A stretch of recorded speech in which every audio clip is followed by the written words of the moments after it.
5.61% జరిగింది. కానీ ప్లాన్ ప్రకారం ఉండాల్సింది లెక్కలు కాదు, క్రెడిట్ వార్. నిజానికి పార్టీలు క్రెడిట్ గురించి ఫైట్ చేయొచ్చు. ఎవరి హయాంలో ఎక్కువ అదే చెప్తున్నా. ఏ ఒక్క ప్రభుత్వంలోనూ అవుతాయా? అదే చెప్పబోతున్నా. ఎవరి హయాంలో ఎక్కువ పనులు జరిగాయి అనేది దాని కేటగిరికల్ గా లోక్సభలో కేంద్రం చెప్పినటువంటి విషయం చెప్తున్నాను. అంటే జరగాల్సిన పని కంటే చాలా స్పీడప్ జరిగింది. టీడీపీ హయాంలో మళ్ళీ కూటమి ప్రభుత్వం ఏర్పడిన తర్వాత దాన్ని ముందుకు తీసుకెళ్లారు.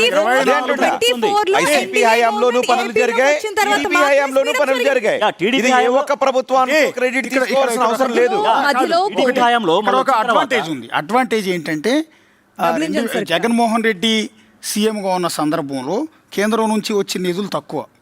ఈయన కూడా గట్టిగా ఫోర్స్గా అడగలేని పరిస్థితి ఉంది బహుశా. ఎందుకంటే ఈయన బీజేపీ ఎన్డీఏ కూటమిలో లేడు కాబట్టి ఈయన గట్టిగా అడగలేని పరిస్థితి ఉంది. తక్కువ కూటమి ప్రభుత్వంలో చంద్రబాబు నాయుడు చాలా కీలకం. ప్రవేశపెట్టిన ప్రతి బిల్లుకి సపోర్ట్ చేశారు. ఎక్కడ చేసినా కూడా ఫండింగ్ అలొకేషన్ ఈక్వేషన్ వేరు, బిల్లుకు మద్దతు వాళ్ళు అడిగినా అడగకపోయినా మద్దతు ఇచ్చాడు, అది వేరే విషయం. ఇక్కడ నేనేమంటానంటే రాజకీయం ఇలాగే ఉంటుంది. ఈ రోజు ఎన్డీఏ కూటమిలో చంద్రబాబు నాయుడు కీలక భాగస్వామి. చంద్రబాబు నాయుడు కనుక తప్పుకుంటే కేంద్ర ప్రభుత్వం పడిపోయే సిచ్యువేషన్ ఉంది. కాబట్టి డిమాండ్ చేసైనా చంద్రబాబు నాయుడు ఫండ్స్ తొందరగా తెచ్చి 24 గంటల ఎయిర్పోర్ట్ నిర్మాణం కంప్లీట్ చేయగలిగాడు.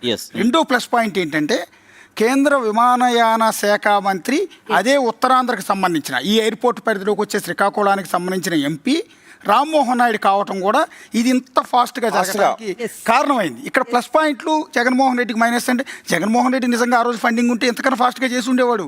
కానీ ఇక్కడికి అక్కడ ఈక్వేషన్ చాలా ఉంది. 2014-19 మధ్య ఎయిర్పోర్ట్ కంప్లీట్ చేయొచ్చు కదా, ఆ రోజు ఎందుకు రాలేదంటే ఆ రోజు చంద్రబాబు ఎన్డీఏలో ఉన్నప్పటికీ కూడా చంద్రబాబు అవసరం కేంద్రానికి చాలా తక్కువ ఉంది. 53 సార్లు ఢిల్లీకి వెళ్ళి వచ్చినా పోలవరానికి నిధులు కానీ అమరావతికి నిధులు కానీ సరిగా రిలీజ్ కాల. ఆ మాట ఆయనే చెప్పాడు స్వయంగా.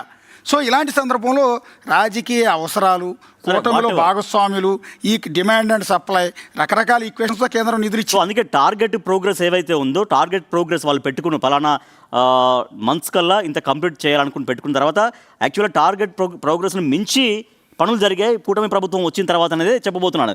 అది రాజ్యసభ కమిటీ చెప్పిన ప్రకారం ఫిజికల్ ప్రోగ్రెస్ 78.87% అయితే టార్గెట్ ప్రోగ్రెస్ దానికంటే తక్కువగానే ఉంది. కేవలం 62 మాత్రమే ఉంది. అంటే 62 కంటే చాలా ఎక్కువగానే చాలా వేగవంతంగా పనులు కంప్లీట్ చేయగలిగారు. చెప్పినట్టుగా సరే రాజకీయ అవసరం కావచ్చు, దాంట్లో ఉన్నటువంటి వీళ్ళు పోషించేటువంటి పాత్ర, కేంద్ర ప్రభుత్వంలో పాత్ర కావచ్చు, ఇవన్నీ వాట్ ఎవర్, కానీ చాలా వేగంగా పనులు పూర్తి కావడానికి మాత్రం ఖచ్చితంగా ఉపయోగపడింది. కరెక్ట్. అది వేగంగా పనులు పూర్తి అవ్వడానికి రీజన్స్ మళ్ళీ అవే కదా. మళ్ళీ గ్రౌండ్ వర్క్ మొత్తం ఒక ప్రభుత్వం చేశాడు. ఇందాక రోహిత్ చెప్పిందని నేను ఖచ్చితంగా ఏకీభవిస్తాను. ఒక ప్రాజెక్ట్ ఒకళ్ళు గనక ప్రస్తావిస్తే దానికి సంబంధించి ఖచ్చితంగా ఒకటే గవర్నమెంట్లో పూర్తి అవుతుందా అంటే maybe yes, maybe not. So ground లెవెల్లో వర్క్ మొత్తం పూర్తి అవ్వడం కారణంగా ఈ రోజు ఎంత ఫాస్ట్గా అండ్ మిగతా ఇప్పుడు ఎన్డీఏకి సంబంధించి కూటమిలో ఉండటం, సో వీటన్నిటిని ఇవన్నీ కూడా కలిసి వచ్చి ఇటు ఫాస్ట్గా చేస్తాయి. ఎంతవరకు గ్రౌండ్ లెవెల్ పూర్తి అవడం ప్రభుత్వం మారిన a part of it 2019 ఒక నిమిషం 2019 నుండి మనం ప్రభుత్వం మారేంత వరకు తీసుకుంటే first 3 years were absolute waste because of Covid. ఆ టైంలో ఎవరు ఏమీ చేయలేని పరిస్థితి. ఆ తర్వాత కేసుల చుట్టూ కూడా తిరిగింది మొత్తం. సో కోర్టుల నుండి ఆ కేసుల నుండి ఇది ఏమంటారు వాళ్ళని డీబీటీ కేసులు ఏవైతే ఉన్నాయో వాటన్నిటిని కూడా బయటికి రావడం.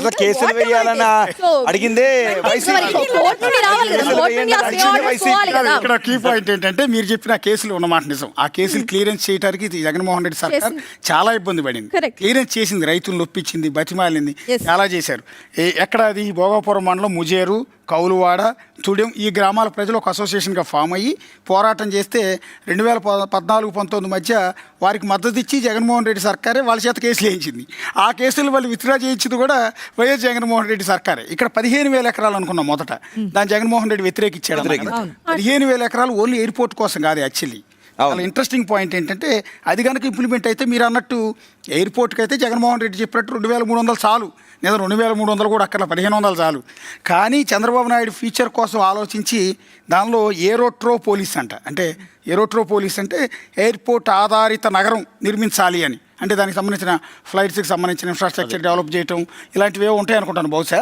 ఆ ప్రాజెక్ట్ వస్తే దానివల్ల ఉత్తరాంధ్రకి నిజమైన ఉపయోగం ఉంటుందని నా ఉద్దేశం. ఇప్పుడు శ్రీకాకుళం, విజయనగరం మన రాష్ట్రంలో అవునన్నా కాదన్నా వెనకబడిన 2 జిల్లాలు. వైజాగ్ డెవలప్ అయింది, ఓకే, అబ్సల్యూట్లీ. కానీ ఈరోజు శ్రీకాకుళం, విజయనగరంలో మీరు సరిగా గమనిస్తే, నేను ఆ ఏరియాలో తెగ తిరిగాను కాబట్టి నాకు ఐడియా ఉంది, సగం ప్రాంతం ఏజెన్సీ ఉంటుంది. ఆ ఏజెన్సీలో ఈ రోజుకి రోడ్లు లేవు, ఈ రోజుకి చాలామందికి ఉపాధి లేదు, ఈ రోజుకి చాలామందికి రోగం వస్తే దాన్ని ఏమంటారు మోసుకొస్తారు, దాన్ని ఏమంటారు, డోలీ మీద ఈ రోజుకి ప్రెగ్నెంట్ లేడీని మోసుకొస్తూ ఉంటే చచ్చిపోయిన సందర్భాలు కొన్ని వందల మంది ఉన్నారు. ఇలాంటి చోట రోడ్లే లేని చోట, హాస్పిటల్స్ లేని చోట, ప్రజల జీవన స్థితిగతులే సరిగా లేని చోట ఎయిర్పోర్ట్ కట్టి ఏం ఉపయోగం అనేది నా ఉద్దేశం. ఇప్పుడు భోగాపురం విజయనగరం జిల్లా పరిధిలోకి వస్తుంది. ఆ విజయనగరం జిల్లా పరిధిలో ఈ రోజుకి కూడా ఉపాధి హామీ కింద రిజిస్ట్రేషన్ చేసుకున్న వాళ్ళ సంఖ్య ఎన్ని వేల మంది ఉందో తెలుసా? ప్రతి సంవత్సరం పెంచుకుంటూనే మరి ఇక్కడ నుంచి పోతున్నారు. గల్ఫ్ అలాంటి దేశాలకు చోట వెళ్ళే వాళ్ళు ఇప్పుడు ఎక్కువగానే ఉంది. వాళ్ళు ఈరోజు భోగాపురం ఇంటర్నేషనల్ ఎయిర్పోర్ట్కి వచ్చి వేరే కంట్రీస్కి వెళ్ళడానికి ఏమైనా ఉపయోగపడుతుందా? Yes. ఒక్క వైజాగ్లో పెట్టుబడులు పెట్టడానికి వచ్చే